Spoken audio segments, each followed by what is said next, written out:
Mari lihat dan dengar. Wasiat Sultan Mansur Shah. Hai semua dan selamat kembali ke sesi kupasan sejarah kita. Hari ini, kita nak rungkai satu kisah yang memang penuh dengan debaran, krisis pertukaran kuasa diraja dan sebuah legasi luar biasa yang tersemat dalam teks Melayu klasik kita. Kita nak borak pasal detik-detik akhir seorang pemerintah Empayar Melaka yang agung, Sultan Mansur Shah. Wasiat terakhir baginda ni bukan calang-calang pesanan tau. Ia sebenarnya satu panduan kepimpinan beretika yang sangat mendalam dan melangkaui zaman. Okey, jom kita selami persoalan ni. Bila seorang pemimpin yang hebat menghampiri hujung nyawanya, apa sebenarnya yang dia akan tinggalkan? Adakah sekadar harta dan tahta atau sesuatu yang lebih bermakna? Melalui kisah hari ini, kita bukan je akan saksikan tragedi yang tak disangka-sangka, tapi kita juga akan bongkar kebijaksanaan abadi yang lahir dari keadaan yang paling mendesak. Babak pertama, pewaris yang dipilih. Ceritanya bermula macam ni. Sultan Mansur Shah sebenarnya dah ada pewaris pilihan, iaitu anak anda kesayangan baginda, Raden Kelang. Semua perancangan dah rapi, tapi takdir kata lain. Bayangkan kejadian ni, ia berlaku sekelip mata. Masa Raden Kelang tengah bermain kat Kampung Keling, tiba-tiba ada seorang lelaki mengamuk. Orang ramai semua lari bertempiaran, tapi Raden Kelang, baginda sikit pun tak berganjak. Baginda hunus keris dan bila si pengamuk tu menerkam, diorang bertikam-tikaman serentak. Keris masing-masing tembus dada satu sama lain. Seorang robah ke kanan, seorang robah ke kiri. Dalam sekelip mata tu je, pewaris Empayar Melaka ni gugur. Bila berita ni sampai ke istana, kesedihan Sultan Mansur Shah terus bertukar jadi kemurkaan yang tak terbendung. Jenazah puteranya dibawa pulang, tapi perhatikan apa Sultan buat lepas tu. Baginda terus jatuhkan hukuman mati kat semua pengikut yang iring Raden Kelang masa tu. Kenapa?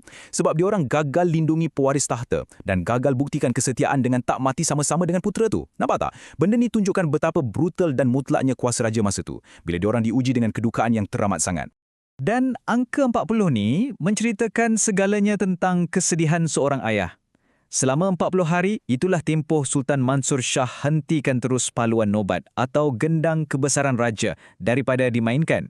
Istana tu dibiarkan sunyi sepi. Ia bukan sekadar protokol tau, tapi ini adalah luahan duka seorang raja yang dah hilang harapan terbesarnya. Babak kedua, tahta yang kosong. Sekarang, krisis pertukaran kuasa mula meruncing. Tambah pula, kesihatan Sultan Mansur Shah sendiri mula merosot dengan teruk. Kalau kita tengok senarai pewaris ni, pilihan yang ada memang makin sikit. Pertama, Raden Kelang dah terkorban. Lepas tu, anak kanda baginda yang lain, Paduka Mimat, pun dah mangkat. Paduka Seri Cina pula dah dihantar jauh kat jeram.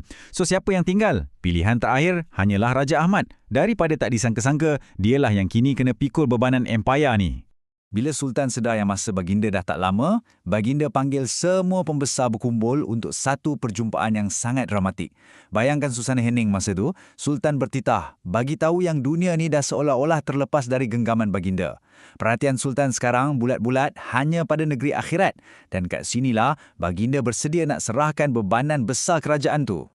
Nah, apa yang sangat menarik tentang pengakuan ni ialah betapa telusnya Sultan Mansur Shah. Baginda tak puji pun bakal pengganti ni. Sebaliknya, baginda mengaku terang-terangan yang Raja Ahmad ni budak yang bebal, tiada tahu istiadat. Maksudnya, beliau ni masih mentah dan tak bersedia nak pegang tahta. Ini satu pendedahan yang sangat berani, jujur dan luar biasa datang daripada seorang raja yang sedang nazah. Dengar je kata-kata tu, semua menteri kat situ menangis tersedu-sedu. Diorang terus lafazkan satu sumpah setia yang sangat puitis. Diorang janji, kalau Sultan sihat balik, diorang sanggup sedekahkan segala harta kat fakir miskin. Tapi, jikalau layu rumput di halaman yang dipertuan, yakni satu kiasan halus yang bermaksud jika Sultan mangkat, mereka berikrar akan patuh setia dan laksanakan titah tu tanpa bantahan. Babak ketiga, wasiat Sultan. Kat sinilah bermulanya pesanan yang sangat relevan untuk kita hari ini. Sultan beri amaran yang sangat keras pasal makan hakul adam, bermaksud mengambil hak orang lain dengan jalan yang salah. Ini bukan sekadar isu rasuah biasa tau. Ini dosa besar. Baginda tegaskan yang dosa ni Tuhan takkan ampun di akhirat kelak, melainkan mangsa tu sendiri yang halalkan. Prinsip ni secara langsung menuntut setiap pemimpin untuk ada tahap integriti tertinggi. Tak ada siapa yang terkecuali, Waimar Raja sekalipun. Kalau kita bedah pesanan ni, kita sebenarnya boleh ubah ia jadi satu senarai semak kepimpinan moden yang sangat praktikal. Nasihat baginda, dunia ni tak kekal. Yang kekal tu cuma iman dan budi pekerti. Kena sentiasa adil, jangan ambil hak orang. Dan yang paling penting, pemimpin tak boleh kurung diri. Kena sentiasa mudah diakses oleh rakyat jelata, tolong mereka yang susah dan siasat segala bentuk kezaliman. Oh, dan jangan lupa, sentiasalah bermuafakat dengan orang-orang di bawah kita. Untuk menegaskan betapa beratnya tanggungjawab ni, Sultan memetik sabda Nabi Muhammad SAW. Setiap pemimpin tu ibarat pengembala dan nanti di akhirat, dia akan disoal siasat mengenai rakyat jagaannya. Kalau ada yang dizalimi atau terabai, beban yang menanti di akhirat tu sangat-sangat menakutkan. Pesanan ni memang sengaja dititahkan supaya bakal raja ni betul-betul rasa gerun dan bertanggungjawab. Arkitektur kuasa. Di hujung nasihatnya, baginda guna metafora yang sangat cantik untuk jelaskan macam mana kuasa tu sebenarnya berfungsi. Dan benda ni dengan cemerlangnya tunjukkan dinamik di istana. Baginda umpamakan, raja tu macam api dan menteri pula macam kayu. Seorang raja, walau betapa hebat wawasannya, dia takkan mampu bersinar dan menyala marak tanpa kayu, tanpa bantuan dan kerjasama dari pegawai-pegawainya.